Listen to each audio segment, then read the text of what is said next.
Hi everybody, today I'll show you how to change Gmail name in Google account. So let's begin. So as you can see here that we are on the home screen of our Android phone. So now first thing that we have to do is that we can go to the Google app. We can also use the Gmail app as well. But right now we are tapping on our Google app. And now what we have to do, we have to tap on our profile icon.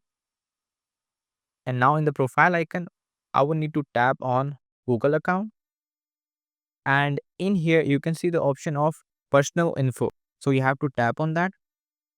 All right, so now you can see the option of name here, so we have to tap on that. So in here we can actually change our Gmail name.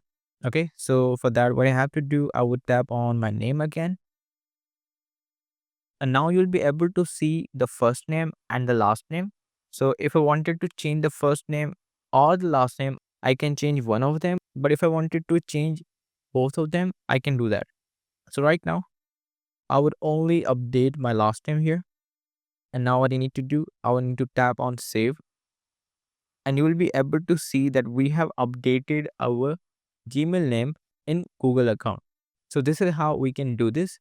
So if you really find this video useful, hit the like button and subscribe the channel.